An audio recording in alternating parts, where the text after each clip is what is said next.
For those of you who don't know, Tlokwe is a municipality in the northwest formerly known as Potchefstroom, which has been making the headlines in South Africa for all the wrong reasons.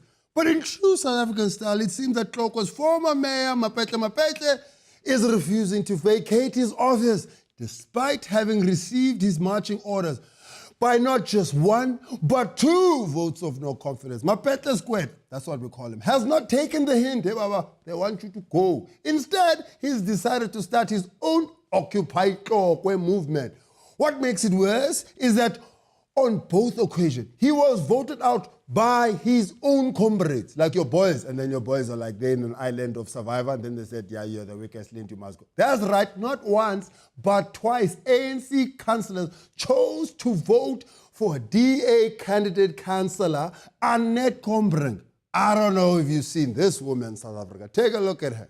There was only one nomination, that was myself. There were no counter nominations, and then I was declared elected unanimously. I don't want to judge people by their looks, but this woman looks like she voted no in the referendum in 1992.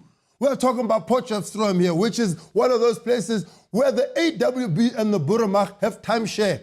They come there regularly, Baba. A place where people are still on the great track. The ANC comrades were so tired of ANC screwing up that they decided to risk bringing back apartheid. These comrades were so disillusioned that if Tlokwe was in Cape Town, they'd be throwing poo on themselves. They put while throwing poo. This Miss Kombrink will become the mayor of Tlokwe for the 2nd time in less than a year, after she herself was voted out and Mapetle was reinstated in February. I know, South Africa, this is confusing. The people of Tlokwe themselves have no clue what's happening. So who is the mayor of the Tlokwe municipality? To be honest, I have no idea who it is. They change so many times that we don't even keep count of who's who. But the story gets more juicy. While the DA was in power for those few months, they did what they do best and launched a forensic investigation into the irregularities at the municipality. The probe found that the ANC had done what they do best and dubiously bought Mapetle a 736,000 rand customized Mercedes-Benz Batmobile. Mapetle also allegedly abused the municipality's disaster management fund and poverty relief fund out of all the places to steal the money. I mean, come on, what will you think? They won't find. If I steal from water, they'll find. Electricity, they will find. But poverty relief and disaster, because disaster, there's no disaster here, so they won't see. You know? The DA don't play. They give them a day, and the next thing, Tulima Donsala will be knocking on your door. Knock, knock. Who's there?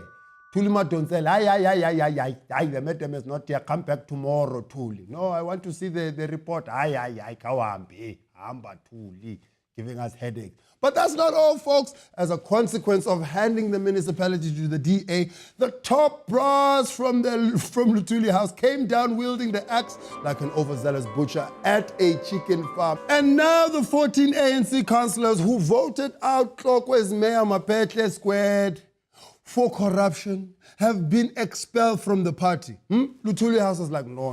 You can't just be firing people because of corruption in jail. It's not like it's murder. These people are not walking around in parliament with a machete killing people. It's just corruption. You can't just fire people because of corruption. If you just fired people for corruption, we wouldn't even have a president. I mean, News that moves. ENCA.com.